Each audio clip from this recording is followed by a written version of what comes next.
if you send me the MP3 or whatever, I'll put it on YouTube for him. Excellent. Okay, so basically creating this user account, I assigned it to a customer group because that's how you can limit permissions in the system based upon the different group IDs. Okay. Okay, and we can choose a warehouse that does default into. So let's just choose one. We'll choose Sims, Texas. Okay. Okay, so now this customer, oh, I forgot, no password, huh? I didn't put a password in there. Let me try it again. There it out.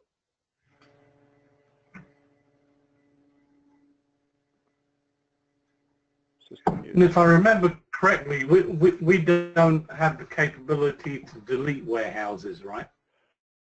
No, you can discontinue them or basically you uncheck is a warehouse and they won't show up in your list. Okay. No, warehouses aren't permitted to be deleted, neither are parts for that matter. They can be discontinued but not deleted because with it goes all your reporting history. So 1, 2, 3, 4, customer. So if we had, you know, part A and we'd screwed up on something and we now want to have another part A with a whole different description and application.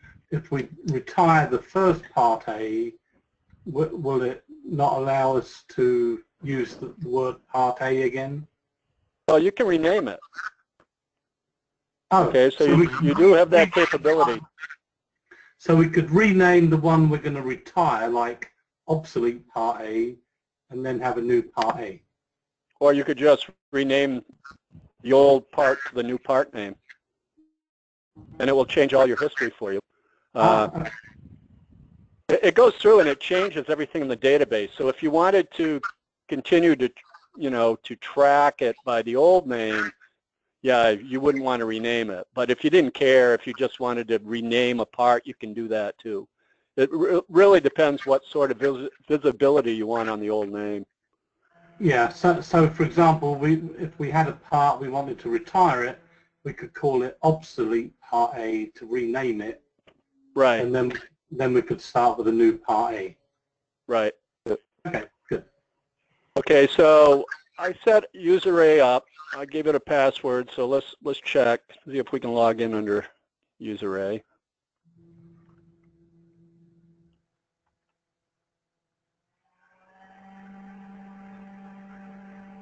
Okay, so user A doesn't have access to anything right now. So what we'll do is we'll go through the customer group and give permissions into certain parts of the system. Yeah. So I'm going to log back in under my admin account again. And we'll go back to the system menu, go to group permissions. Okay, so basically you can toggle between the different modules of the system as well as the different groups. So you'll see that admin has, you know, basically carte blanche and inventory. They probably have carte blanche everywhere, okay? Right. But if we change it to customer, okay, they don't have anything right now. So basically we'll give them access to the item master list. What else do we have here? Create, modify parts. We don't want them creating warehouses, so we won't do that. Inventory audit trail, locate, move units, print the labels. Warehouse part settings, I don't think they need that. Archive, bill of materials. Create, modify an active stock record. Create, modify the item master record. I'm not sure where this one plays into it because it seems to me it should be the same thing, but modify reorder point. We should basically be able to go to another customer and pretty much mirror what they've got as well, right? Well, once they're in the customer group, they're all going to have the same permissions. Okay. Okay, so basically we're setting it up. Permissions are based on the group, and then the group is assigned to a login. Okay. Okay, so we'll give them that. Categories list. Save it. Okay, so now if we log out, we log in again under user A.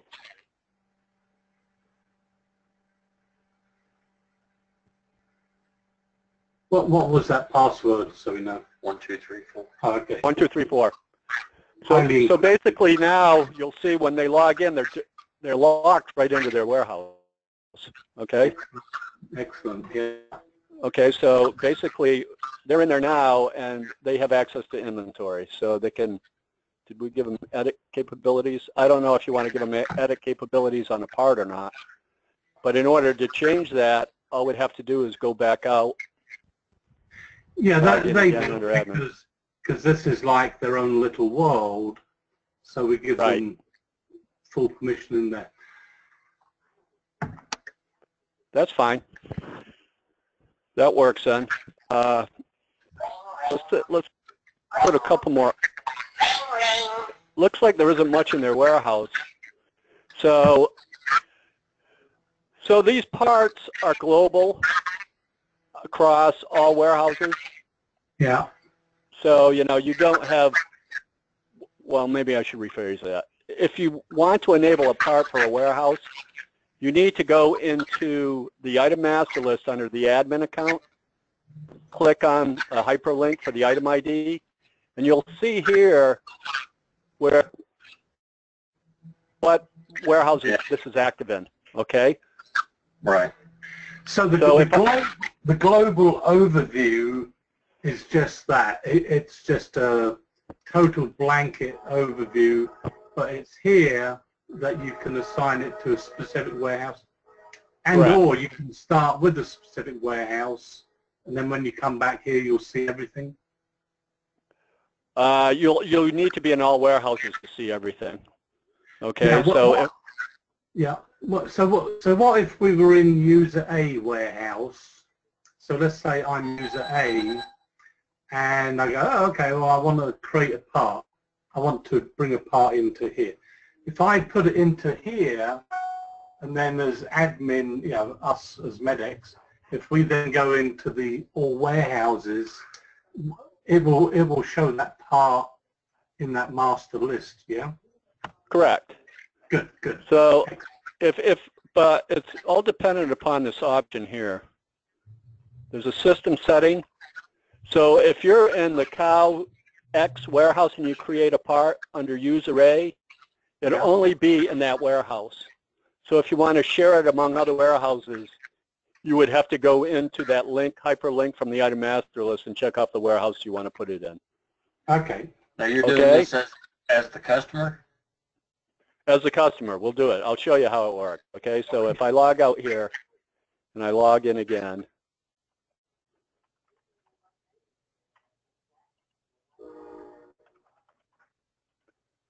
and I create a part now,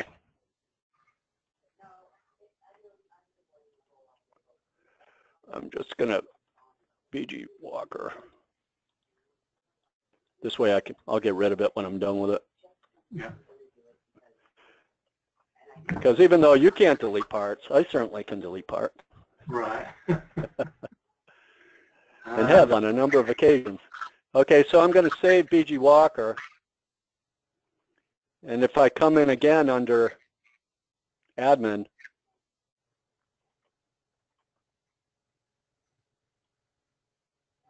and I look at the hyperlink, you'll see that it's only allowed in CowX. So user A can create all the parts they want, basically, and they'll just be in their warehouse. Yeah. And then how do we as Medex, you know, the overviewer, see everything? Well, basically, when you log in, you know, you're going to log in. Let's cancel here. Oh, so I log in as Medex, and I have. Do we have right? Do we have an account for Medex here? System users. I think it might still be D. Crockett in Orthopedics. Yeah, it is. You change the link to Medex, which is fine. Right. So if you were to log in, Dave, you would see everything. So basically, you're in the same group that the admin is, CIS's admin. Yeah. Okay. So let's just check, make sure you're not restricted. Yeah, so you're open. All warehouses are open to you. So when I log in, you know, basically you can navigate between warehouses by changing the filter here Yeah. or on the bottom. Yeah, Okay, can we pretty log much on in? every page. Yeah, that's What's that? excellent.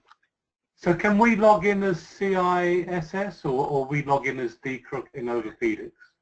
Well, you can change your login. I mean, we can change it if we go here.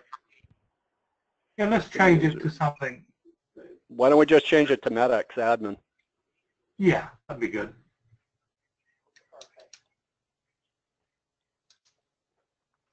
So login name is going to be Medex admin. Now, I just changed it to 1234, but you can change it. When you log in, you can change it to whatever password you want. Yeah, and is the login case sensitive? The password is. Yeah. Medex. Yeah, that's a lot easier. Great. Okay, so now we're logged in under Medex admin. Okay, and you can see who you're logged in under here as well on the footer of the menu, on the item master list. I mean, you'll see right here. Oh, I see. Yeah. Okay, it shows you who you're logged into.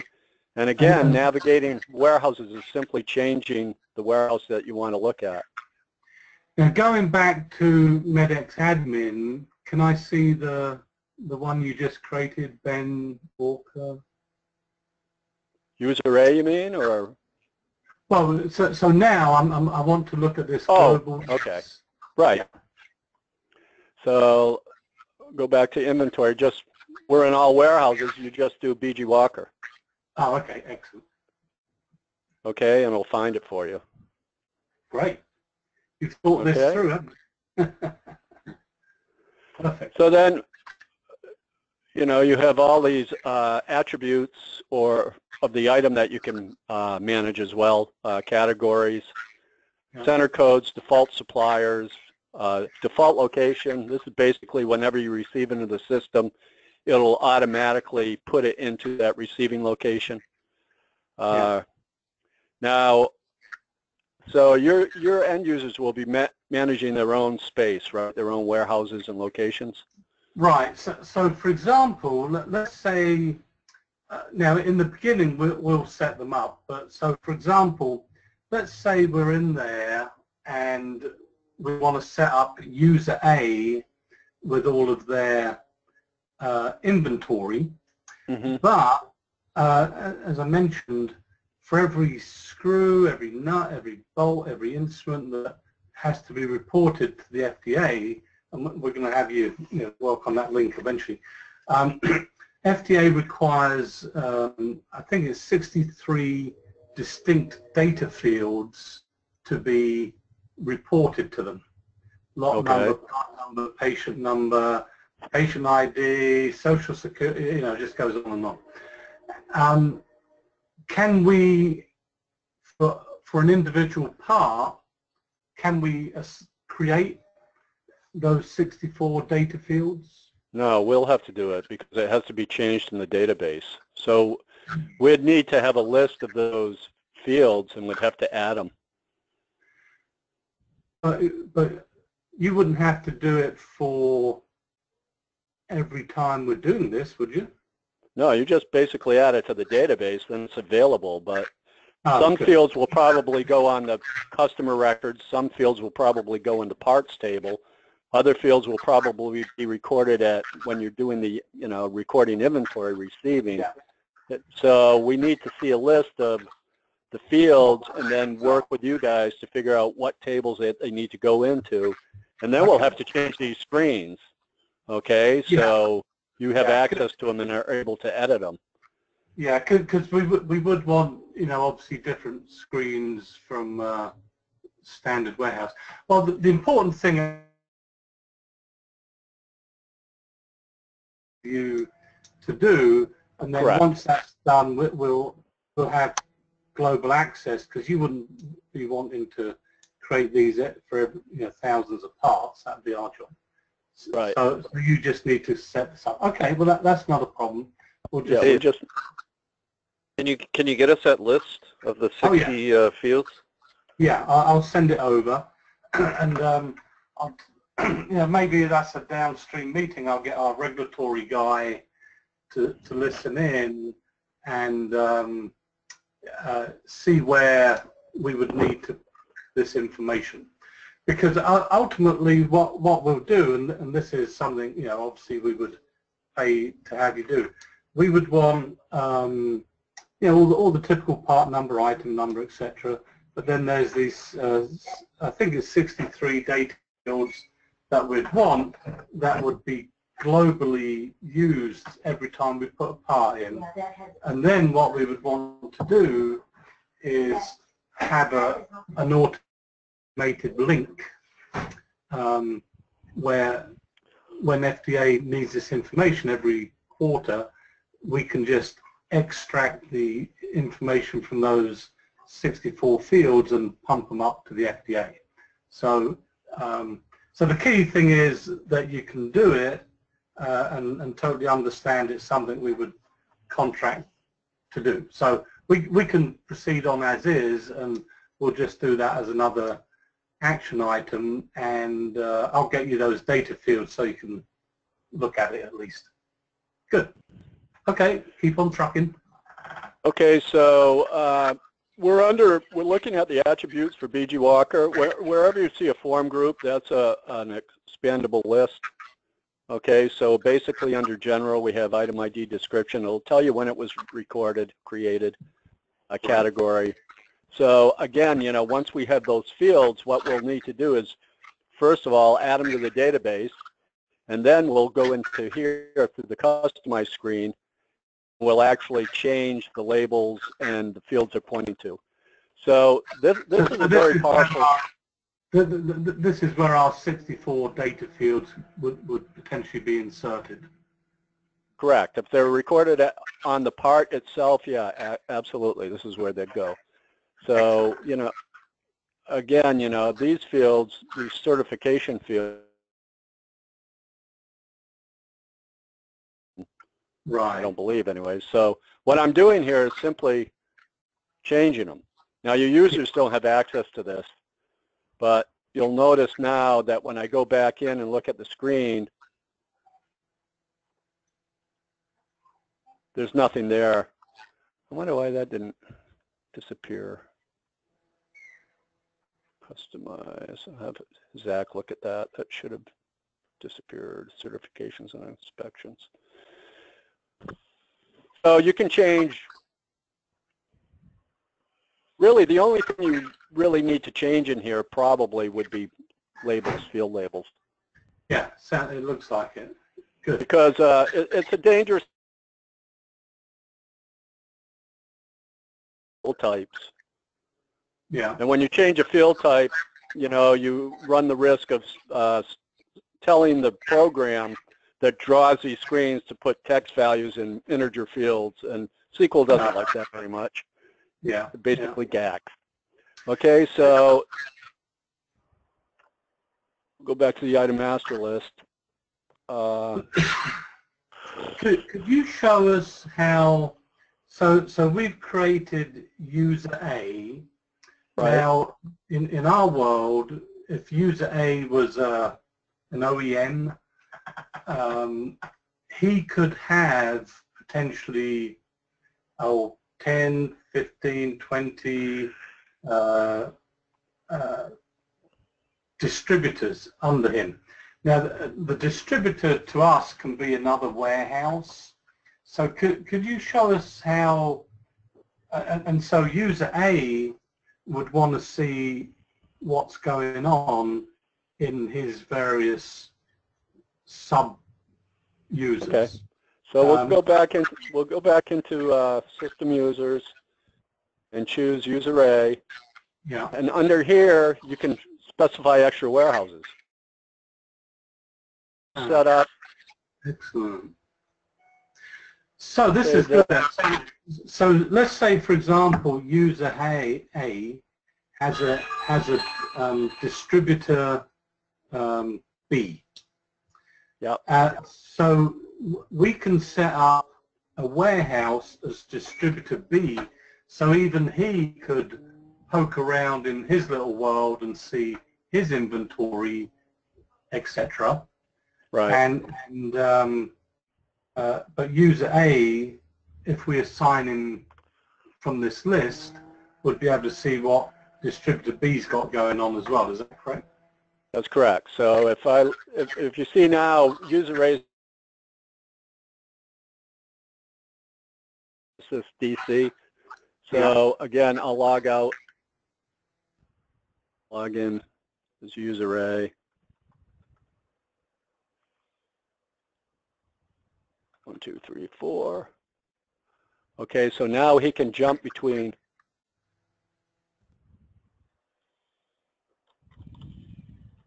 two warehouses. Okay, so if user B, you set up an account for user B, I don't think, well, do you want them to set up system accounts? Because system accounts aren't filtered. So, for example, if they contracted with us to handle all their UID, so we would go in. So let's say we're working with user A. So we go to user A and go, okay, well, we'll set you up here. So we'll create your global account, and how many distributors do you have? So he goes BCD. So we could go in as MEDEX and set him up with distributor BCD, and then although in the beginning we would probably populate each of those warehouses, we would want them to, you know, be able to individually add to and you know, see their inventory activities. So they would need that local management, but we can set it up for all these filters if that's what you're asking. Right, that's what I'm asking. You're going to have to do that. They're not going to have access to set up user accounts. Yeah, we would want that control, I think. Yeah. Yeah, we don't want to give it away. No, you don't want to give it. You'll lose control very quickly if that happens. Yeah, that'll work, and everyone understands that, well, look, we're managing the system for you. You can play within your own warehouse, but we control the warehouses. And if they added another distributor, they can just email us, and presumably we can just go into user A and add their new client, and then they can populate from there, yeah? Yeah, that's what I'm doing right now. I'm just adding a user B. Put them in the customer group, and we'll assign them to Genesis. Oh, I'll do that. And so now they're in Genesis. So if I log out and log in as user B,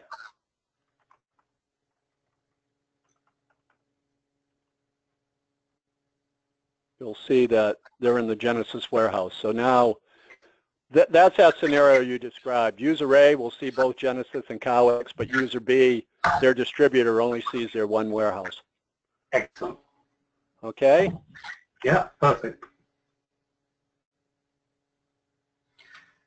Okay, big question. Yeah.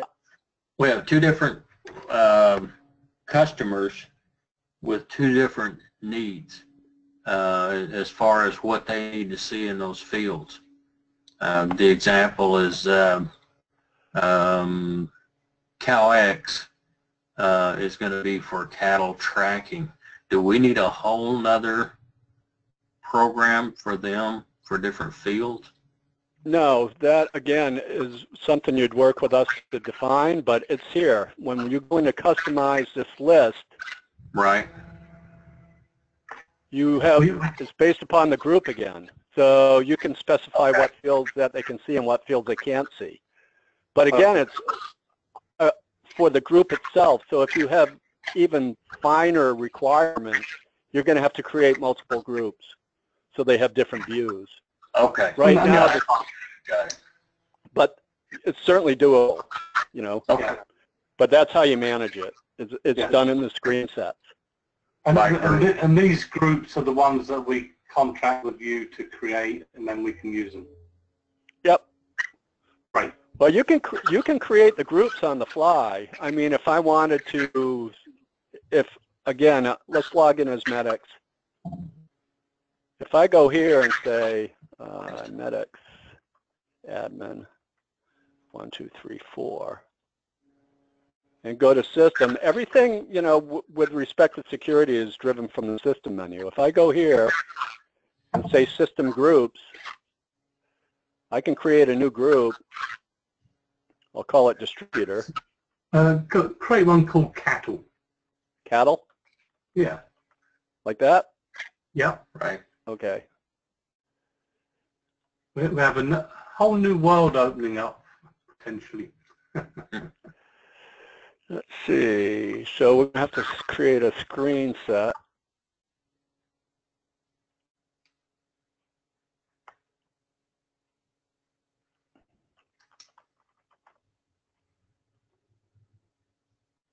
Okay, so if we go back, system users, oops.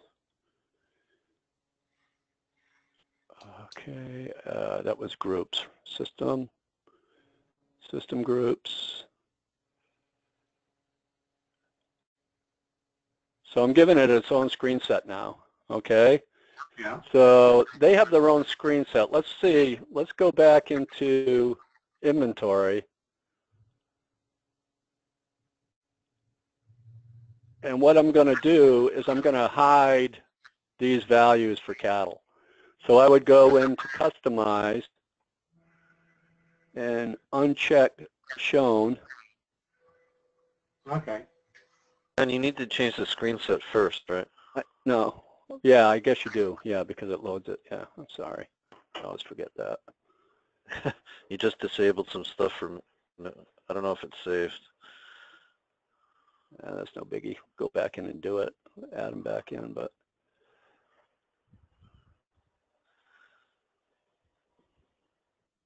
Save. Okay, so let's go into system. Let me just double check, make sure that yeah. Cattle admin. No, I didn't change them. So if I go into system, we go to system users again, user B, group ID is cattle.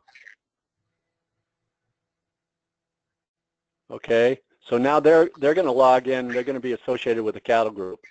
So we have to, again, go into group permissions,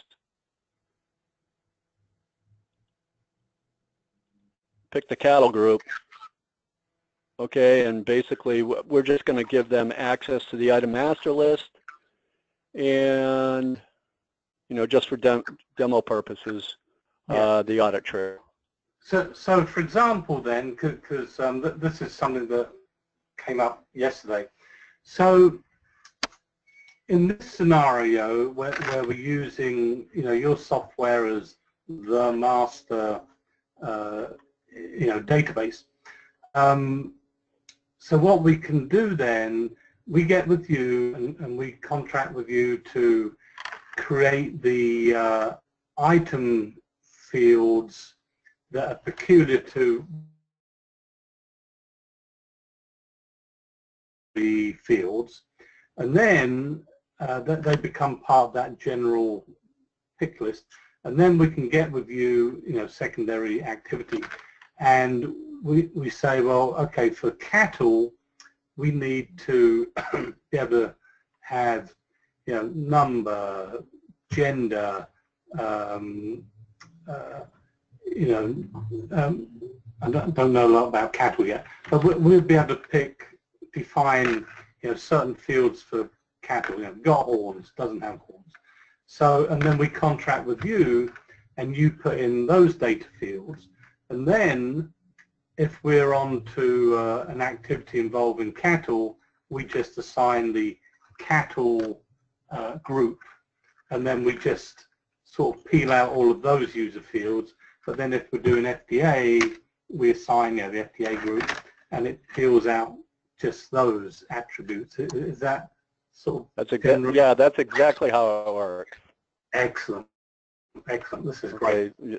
Screens are the screens, at least the edit list screens, like the parts table, warehouses, things of that nature.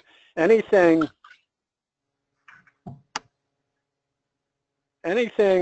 where you see edit list here is basically designed to allow you to have different views for different groups. Yeah, perfect. Okay? Okay. Now that doesn't hold true for the item master. I mean, basically the item master is the same for everybody, but Yeah. the groups restrict them to what warehouses they can see. I shouldn't say the groups, but their system profile restricts them to particular warehouses. Right. But when I log in as MEDEX, I can look You at see everybody. Right. Excellent. Okay. So now you got user B in here with cattle, so let's log out and log in as user B. User B.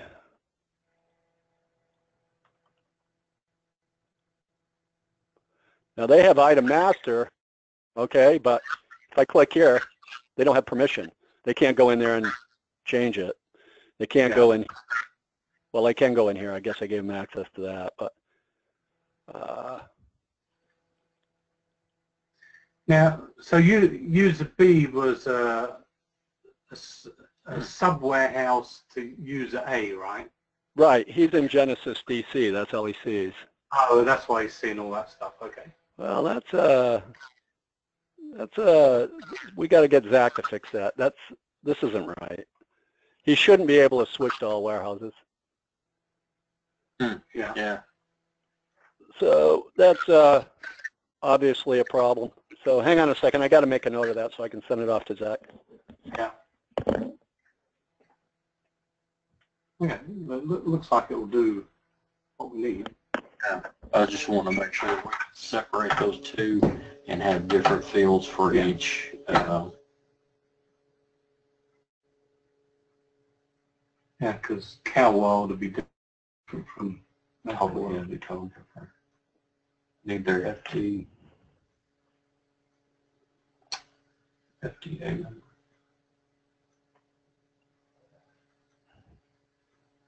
Oh. Okay. So where else do you want me to take you? Are you clear on the group permissions and the groups and the screen sets? Yeah, I think we just have to play with it, and and it will make it a lot clearer. In fact, we've got systems here. We can start assigning, and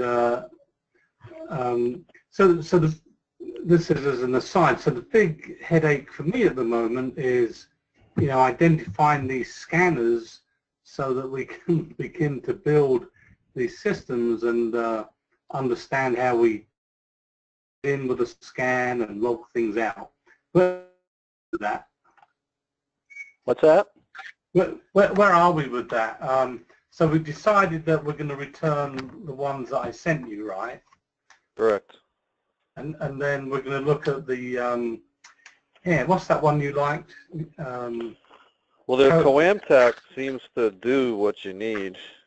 Yeah, so I've got to find out if they're sending one to you, because it's the higher res reader, isn't it? Right. Now, it's some sort of, well, go ahead. It seems like the reader needs to be a DPM. I'm not quite sure what DPM stands for, but it's like, a specially focused reader. Yeah, and that Cognex was like that. Now, what about that Juno? Or do you think the Comatech's going to do for warehouse and the field? It might do both for you, actually. We might just end up with one. That would be nice. They're a lot cheaper Right. than those Motorola's. Right. You still have to add a device to it, but most people have a smartphone, or, I mean, we could get inexpensive, iPhones or Samsung Galaxies or something. Yeah. So So the way forward on that then is I need to check with Coamtech and see if they're sending you one as a. I've gone through this paperwork trail of getting a loaner. The Synex is a reseller for them, okay? So if we do decide on, we could go, Barcodes, Kevin and Pat at Barcodes said that Coamtech had a minimum order of 100 units, and they didn't really want to. They didn't really want to do it. But Synex is already a reseller. So we don't go direct through Coamtech then? Well, or through Synex. I think we just use, or Pat and Kevin have to work out something with Coamtech. Well, I think what we do, I'm not familiar with Synex. Is that like the people you buy them from? Yeah, they're big like ScanSource. They're actually, their office is right across the street from ScanSource in Greenville. Okay. So, well, how about, I'll send you the RMA and my FedEx number. Let's ship back to ScanSource the ones that you've got. Barcodes, you mean? Yeah, to Barcodes, yeah. Let's get those out of our hair because they're not working out. And then let me call who I was talking to at Coamtech, because I think she was working on a loaner of the one we need. So let's get one of those over to you and see if that works out. And ideally, if we can just use that and forget this, one for the warehouse, one for the field, we could stabilize on one unit, because they weren't bad price. They were what, 500 or 650? So does that sound like a plan? Yeah, that sounds like a plan to me. So the people in the warehouse don't have to read RFID tags, do they? Yes. But I noticed Coamtech does them both.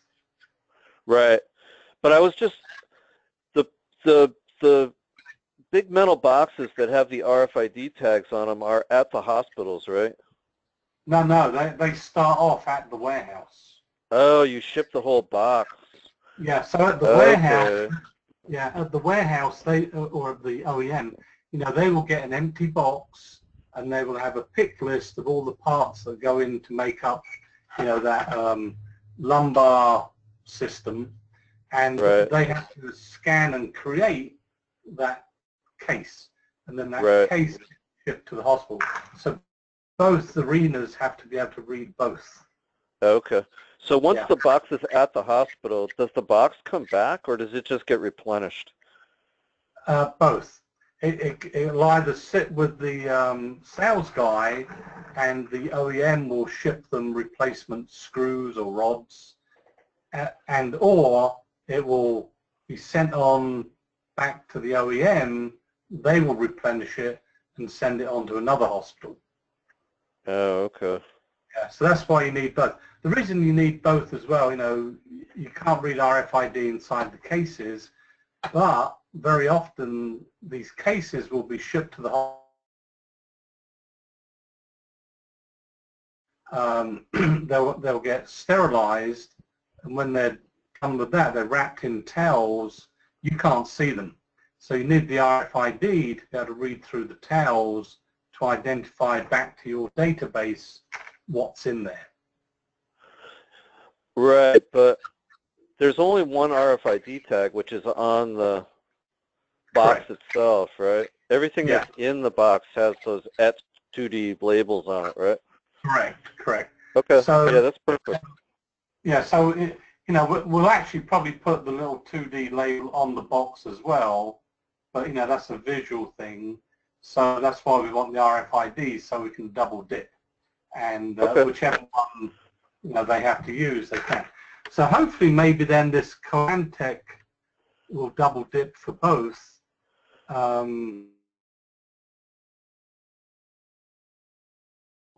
Really to be able to start creating the real lists.